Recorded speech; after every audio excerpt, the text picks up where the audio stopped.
전능하사 천지를 만드시 하나님 아버지를 믿사오며 그 외아들 우리 주 예수 그리스도를 믿사오니 이는 성령으로 잉태하사 동정녀 마리아에게 본디오 빌라도에게 고난을 받으사 십자가에 못 박혀 죽으시고 장사한 지 사흘 만에 죽은 자 가운데서 다시 살아나시며 하늘에 오사 전능하신 하나님 우편한 자 계시다가 저려서 산자와 죽은 자를 심판하러 오시리라.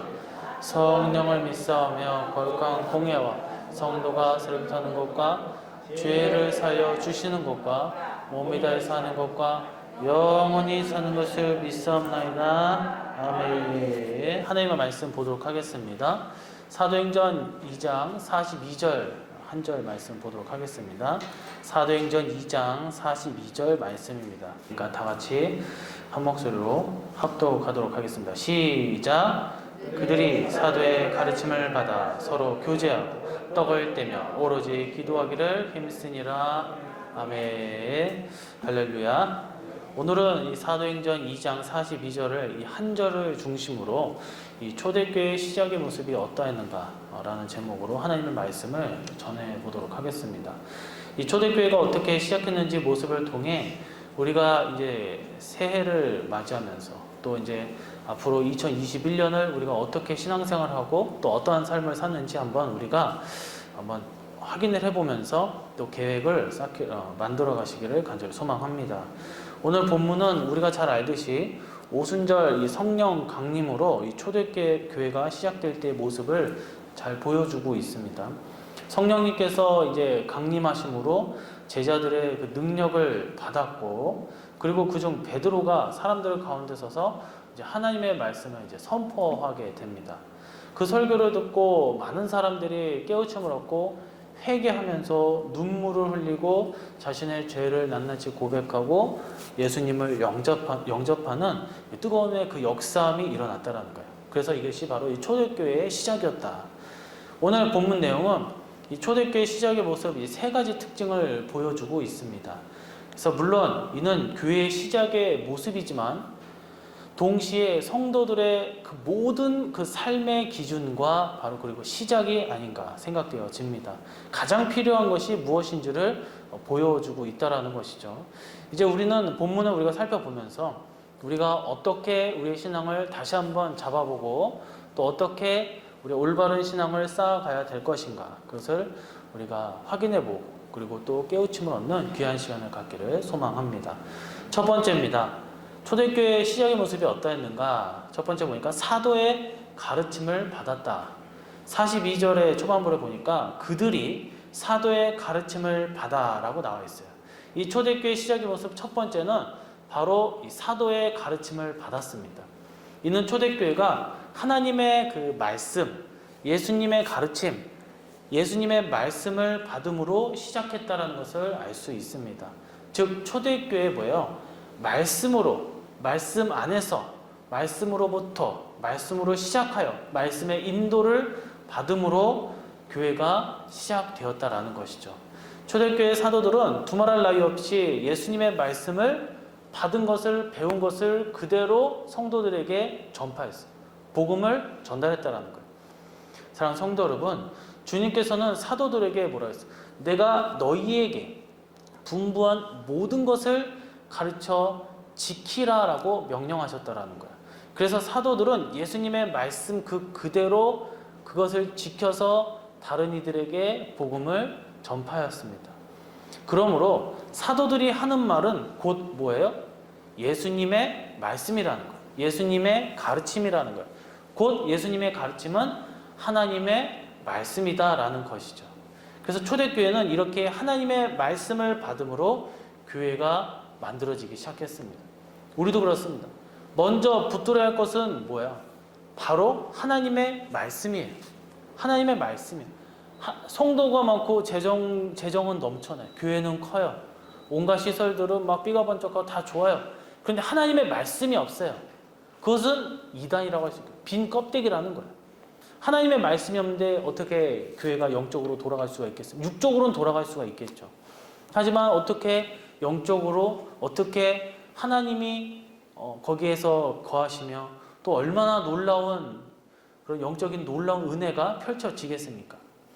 여기서 가르침으로 번역된 헬라어는 이 디다케라는 헬라어를 쓰는데 이는 교리, 교의, 또 교훈이라는 의미가 있어요. 이는 확정이고 그리고 분명하고 뚜렷한 말씀이라는 의미예요. 그러니까 애매모호하고 그럴 수도 있고 저럴 수도 있고 이런 것이 아니라 딱 확연하게 그거 맞으면 맞다, 틀리면 틀리다, 그리고 분명하게 그리고 확실하게 말하는 것. 다시 말해서 이 디다케라는 것은 그런 의미가 있다라는 것입니다. 그래서 사도들은 자기들도 애매하게 배우지 않았어요. 그래서 확실하게 배웠기 때문에 사도들 역시 하나님의 말씀을 애매하게 가르쳐 주지 않았습니다. 분명하고 뚜렷하고 확실하게 성도들에게 가르쳤다라는 거예요. 그리고 그 말씀을 받고 깨닫고 그 말씀에 확고하게 인도하는 것, 인도받는 것, 그것이 초대교회의 출발 모습이다라는 것입니다. 우리의 한 해도, 우리의 인생도, 우리의 성도들이, 우리의 가정도, 우리의 교회도 이 하나님의 말씀을 확고하게 뚜렷하게 받음으로 시작할 수 있기를 간절히 축원합니다. 이 구약시대 중에서 히스기야라는 왕을 빼놓을 수 없는데 히스기야는 이 아하스의 아들이었어요. 아하스 왕의 아들이었습니다. 히스기야는 이 성군이죠. 하나님 앞에 굉장히 선한 왕이었고 나라를 잘 다스린 왕이었습니다. 그런데 아버지였던 부왕은 그렇지 않았어요. 이스라엘 역사상 가장 악했다는 아합 왕이 있다면 유다 역사상 가장 악한 왕이 있다면 이 아하스라는 왕이었어요. 그는 우상을 철저하게 섬겼어요. 하나님을 떠났죠. 그리고 우상을 위해서 제단을 만들었고 심지어 그 예루살렘 성전에 그것을 안치시키는 등 굉장히 악한 왕이었습니다. 하지만 히스기야는 악한 아버지의 전철을 따르지 않았어요. 하나님만 절대적으로 의지하고 여호와의 하나님과 연합하고 하나님을 떠나지 않았습니다. 그리고 무엇보다 여호와께서 모세에게 명령하신 그 계명을 지켰다라는 거예요. 히스기야의 이 같은 통치 시작 모습이 이처럼 하나님의 말씀으로부터 하나님의 계명으로부터 그것을 철저하게 지킴으로 나라를 통치를 시작했다라는 거예요. 초대교회 역시도 마찬가지였어요. 히스기야가 그렇게 시작하니까 통치가 아름다웠고 축복된 것으로 귀결되죠. 초대교회 역시도 하나님 앞에 합당한 교회로 세워지기 위해서 하나님의 말씀이 먼저 반석이 되어지고 기둥이 되어지고 지붕이 되어지고 교회 그 자체가 하나님의 말씀으로 이루어졌다라는 거예요. 그렇게 출발했다라는 거예요. 하나님의 말씀으로 시작했다라는 거예요. 결국은 쉽게 다시 말씀을 들으면 말씀을 우리가 스스로 성경 말씀을 보는 것도 있어요. 사도들이 가르쳐 주기도 해요. 그것이 다 뭐예요? 바로 설교를 듣는다라는 거예요. 지금 여러분들이 듣는 것처럼 우리도 우리 교회도 우리 가정도 결국 하나님의 말씀으로 전파됨으로써 그 복음을 받아들이면서 우리가 계속적으로 그것을 묵상하고 기억하고 그것을 행하기 위해서 애써야 된다는 거예요. 우리 교회가 그런 교회가 되기를 간절히 소망합니다. 살아있는 하나님의 말씀, 모든 것의 축복의 근원이요 그리고 여러분의 삶의 기둥이 반석이 되기를 간절히 소망합니다. 지난 한 해 그리고 올해도 마찬가지로 우리는 참으로 힘든 시기를 보내고 있어요. 이 코로나로 인하여 사람들과의 교류가 끊어지고 일자리도 요즘에 보니까 이 청년들이 일자리가 뭐 어디는 있다고 하지만 또 일자리가 없어서 뭐 한 달에 뭐 겨우 알바하면은 한 달에 20만 원으로 어떤 사람은 막 삼각김밥을 하루에 한 끼만 먹고 사는 그런 청년도 있다고 합니다. 너무나도 사는 게 힘들어요 지금. 여가 생활은 뭐 당연히 물론 이제 즐기는 사람도 있어요. 근데 점점 막혀가고 있죠. 사람들은 점점 피폐해져가고 막 사나워지기 시작했어요. 막 분해지고 막 참지 못하고 특히 예배를 드리면 막 벌써 눈을 막 뒤집으면서 막 불알이잖아요. 막 교회가 정신이 나갔다. 기독교인들 교회는 이 코로나의 원상지가 되어버렸어요. 본인들은 할 것 다 하면서 말이죠. 그럼에도 우리는 핍박한다 한들 우리가 붙잡아야 되는 것은 교회예요. 그 속에 뭐예요? 말씀이라는 거예요. 하나님을 붙잡으시기를 간절히 소망합니다. 썬다싱은 이 성경은 성경은 읽은 자로 하여금 기독교를 알게 할 뿐만 아니라, 이게 성경을 딱 내가 읽으면 기독교를 알게 한다는 거예요. 그것뿐만 아니라 기독교인이 되게 한다라고 말한 적이 있어요. 그러니까 진정한 기독교인은 뭐예요? 하나님의 말씀을 품고 사는 거예요. 성경을 읽어야 되는 거예요. 저는 바빠가지고 뭐 해가지고 뭐 어쩌가지고, 저도 막 성경을 설교 준비한다고 성경을 읽지만 어떻게 보면은 그냥 몇 줄 읽고 그럴 때도 있어요. 근데 딱 하면은 이러면 안 되겠다. 그래서 큐티를 하면서 계속적으로 읽어 나가는 거예요. 성경을 읽지 않으면 기독교인이라고 할 수가 없어요. 왜요? 여기서 나와 있으니까, 오늘. 그래서 우리가 한 해를 시작하기 전에 이 송구영신 예배를 드릴 때 이 성경, 요번에도 이제 벌써 작년에도 보면 성경 읽기표를 여러분들한테 다 나눠준 걸로 알고 있어요. 성경을 읽어야 된다는 거예요. 왜요? 그래야 내가 살아나니까. 그것이 초대교회의 모습이니까. 시작의 모습이었으니까. 사도들이 그렇게 가르쳤으니까. 또 토마스 와스는 신약 성경과 구약 성경은 하나님이 우리에게 말씀하시는 입술이다라고 얘기했어요. 그러니까 성경 자체가 하나님의 음성이요, 우리에게 주시는 대화 자체라는 거야. 말씀을 보고 듣고 듣는 것이 하나님께서 나에게 직접적으로 주시는 명령이라는 것입니다. 어디 가서 무슨 예언을 뛰어나게 갈 필요가 없다라는 거야. 성경 말씀을 읽으면 하나님께서 주신다라는 거예요. 또한 제이 드와이트는 성경은 희망의 창문이라고 했어요. 그 창문을 통해서 우리는 영원한 세상을 바라볼 수 있다고 했어요. 이 영원한 세상이 뭐예요? 영원한 세상. 변하지 아니한 끝도 없는 것. 사람의 생각으로 육의 내가 이 몸으로 갈 수 없는, 이 물질의 세계에 갈 수 없는 것. 천국이잖아요.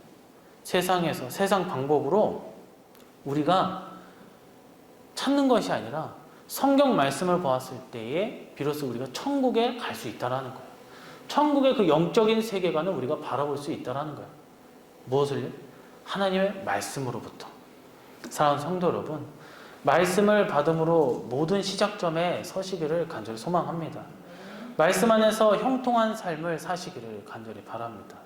세상에서 세상 방법으로 형통하는 것이 아니라 이 말씀의 인도를 받음으로 성도로서, 그리고 그리스도인으로서 형통한 삶을 사시기를 바랍니다. 하나님의 말씀 안에서 올 한 해도 희망의 창문을 여는 여러분들이 되시기를 간절히 축원합니다. 두 번째입니다. 떡을 떼었다. 42절에 보니까 그들이 사도의 가르침을 받아 서로 교제하고 떡을 떼며 라고 했습니다. 초대교회의 시작의 모습 첫 번째는 하나님의 말씀을 받는 것이다 라고 시작했어요. 사도의 가르침, 즉 하나님의 말씀, 설교를 받음으로 초대교회가 시작되었습니다. 두 번째는 떡을 떼었다 라고 했습니다. 이는 그냥 음식을 먹는 행동이 아니에요. 떡을 떼었다는 것은 신약 성경에서 주로 주의 만찬을 의미합니다. 십자가 고난을 의미하는 주의 만찬을 행함으로 초대교회가 시작되었다는 거예요. 그러니까 우리도 어떻게 보면 날마다 모였을 때 이 성찬식을 해야 되거든요.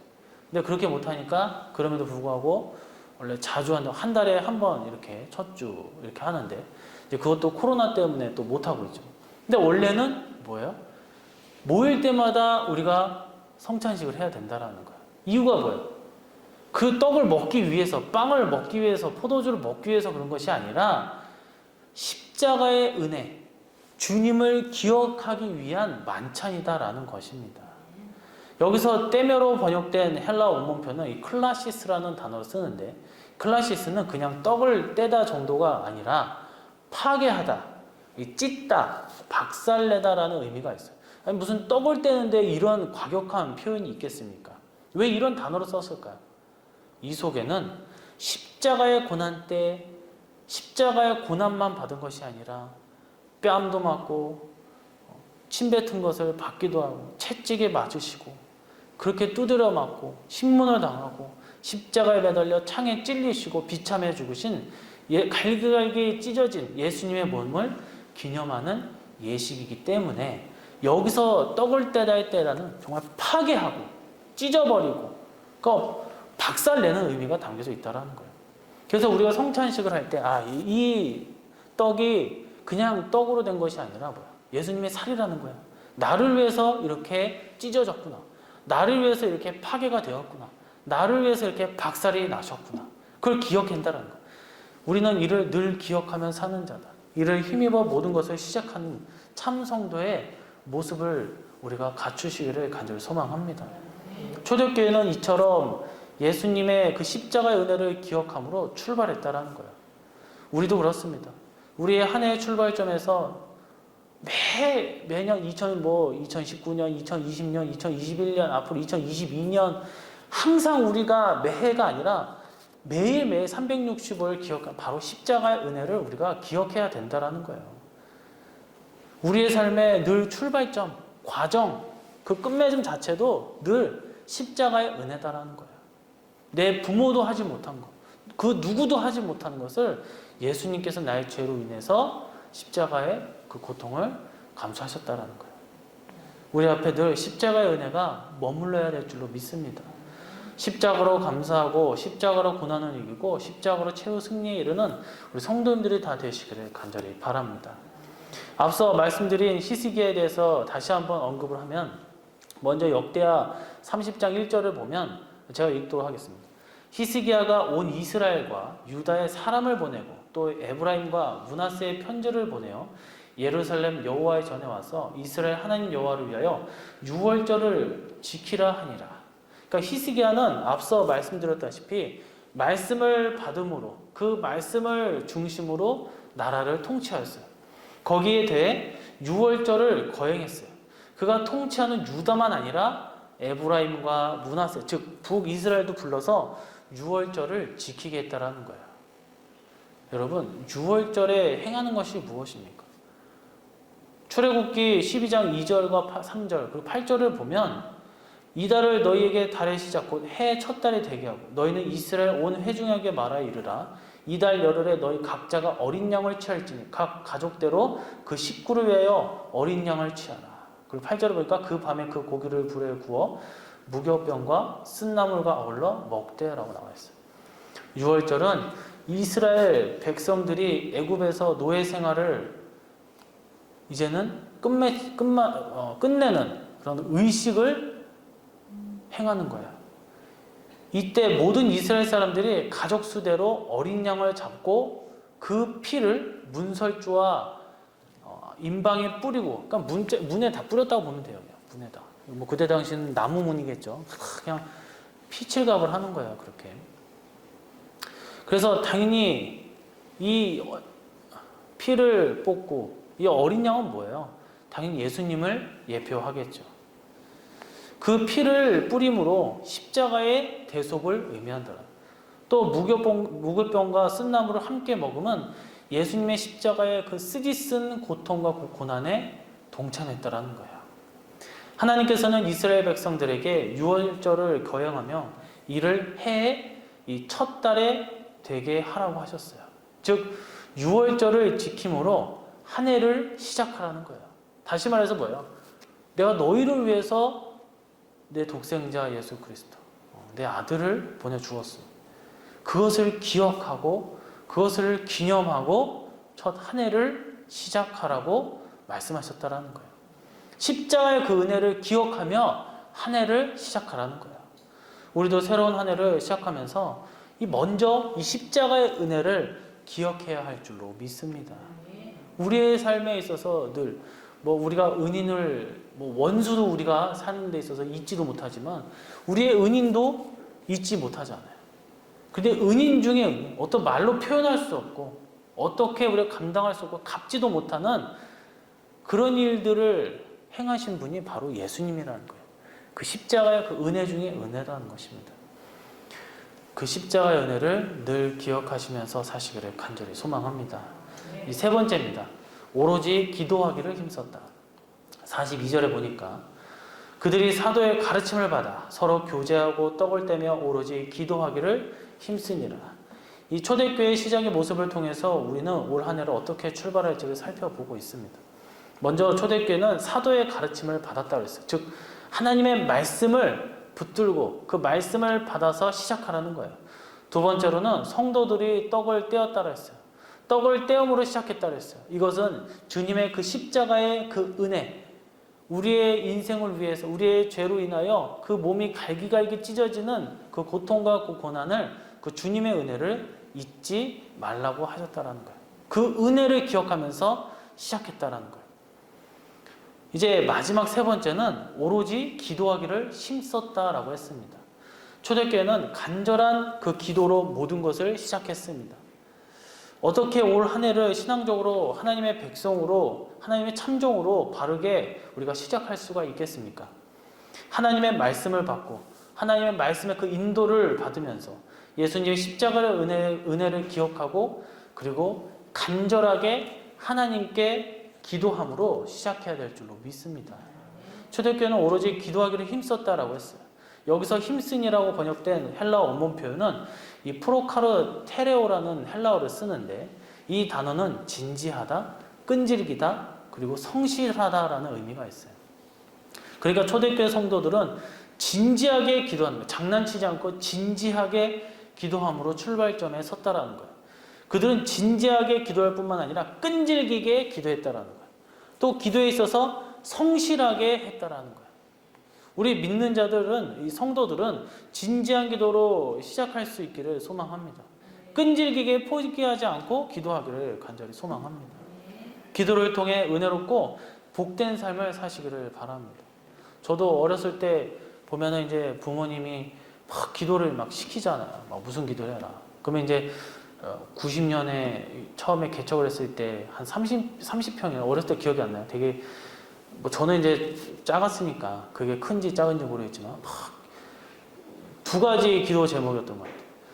더 넓은 평수로 이전할 수 있게, 그리고 세 가지였죠.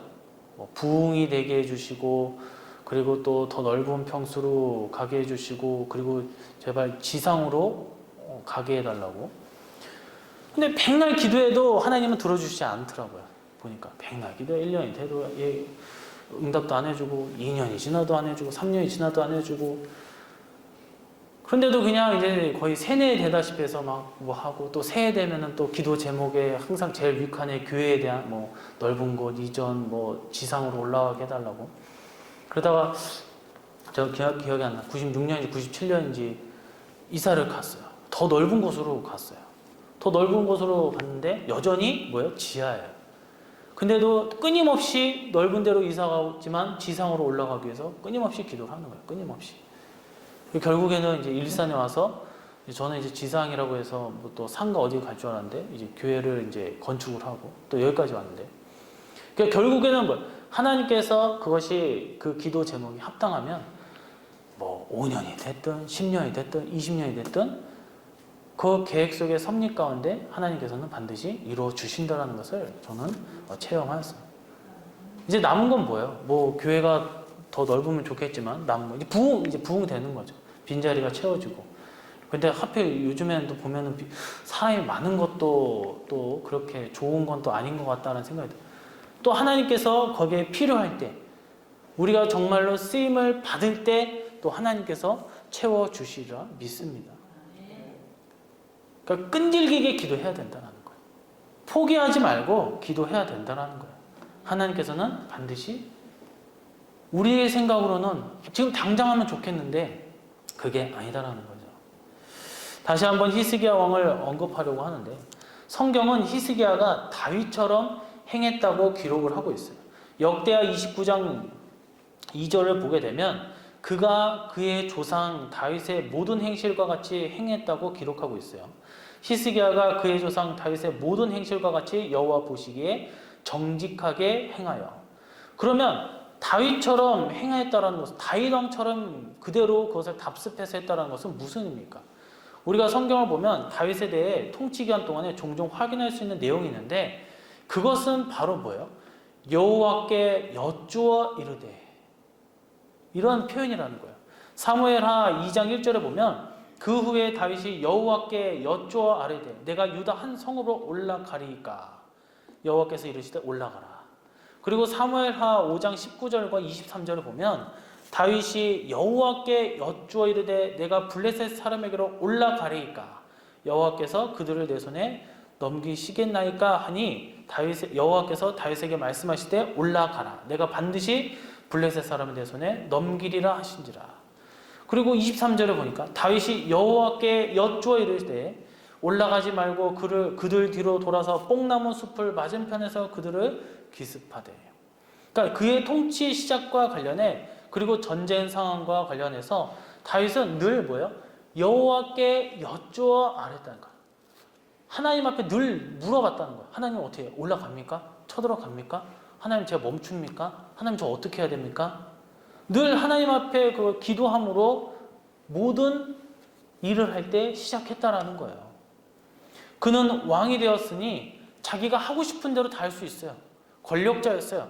하지만 그는 그렇게 하지 않았어요.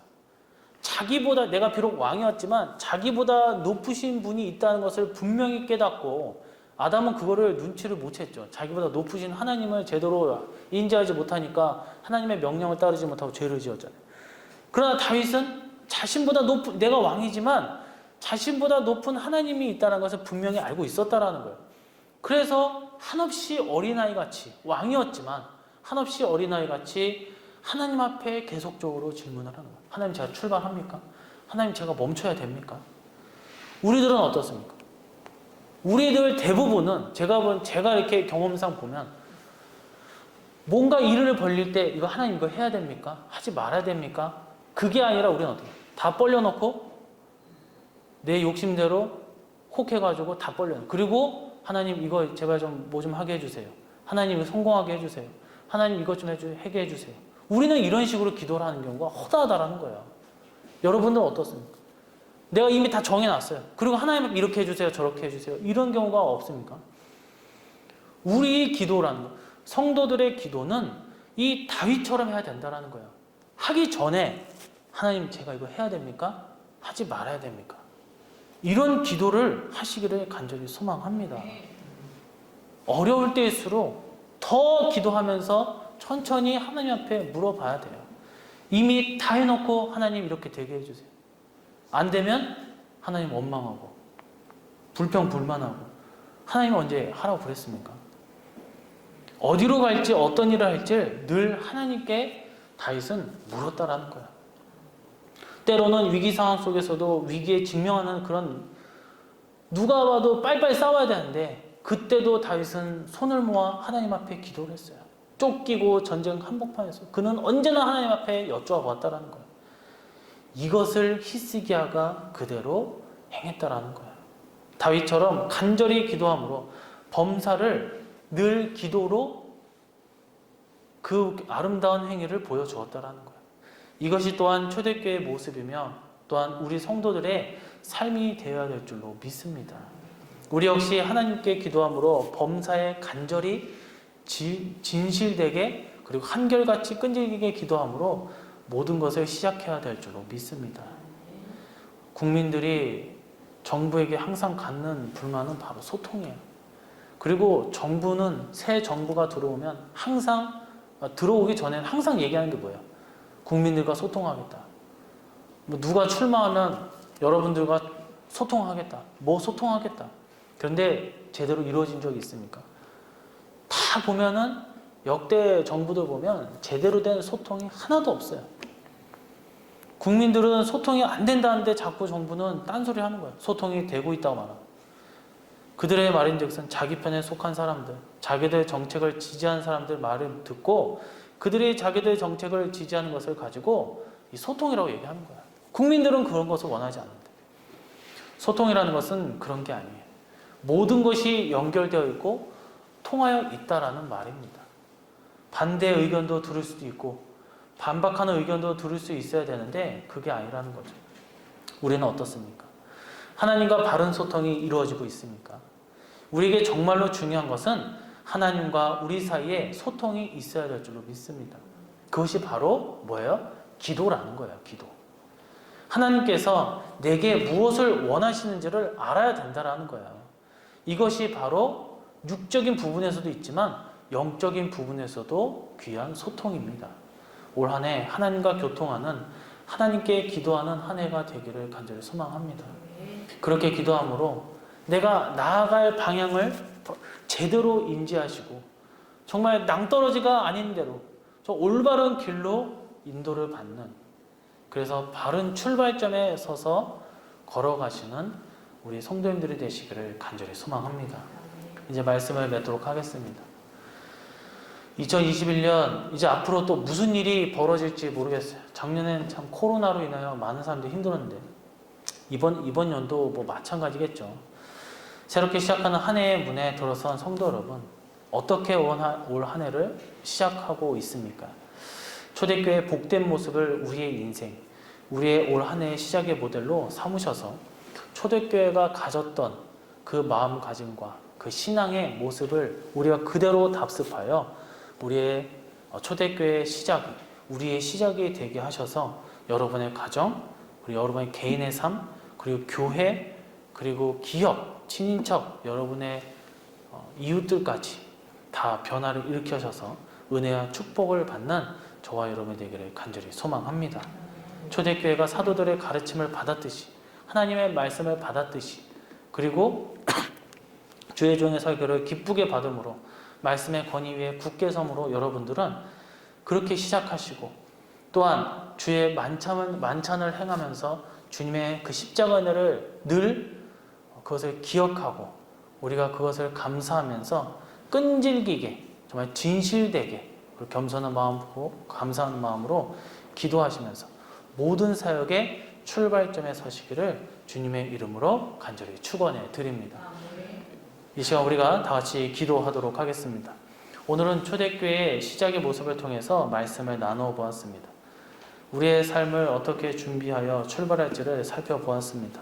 나 개인과 또한 부부와 우리의 가정과 우리 교회, 기업의 출발점을 하나님의 가르침, 말씀과 주님의 십자가의 은혜와 그리고 기도로 준비하게 하시어 이번 2021년은 더욱더 큰 은혜와 복되고 형통함의 길이 활짝 열리는 주님의 참종들, 우리 자녀들이 되게 해달라고 이제 주여 삼창 부르시고 기도하도록 하겠습니다. 우리를 구원하신 예수 그리스도의 사랑과 십자가의 은혜와 성부 하나님의 우리를 향하신 구원의 과정과 우리 가운데 늘 역사하시고 늘 움직이시는 성령님의 은혜와 축복하심이, 그리고 코로나 바이러스부터 보호하심이 우리 대한민국과 고양시와 문봉동, 그리고 우리 교회 우리 성도님들 각 가정과 기업들 머리 위에 영원토록 함께 있을지어다. 아멘.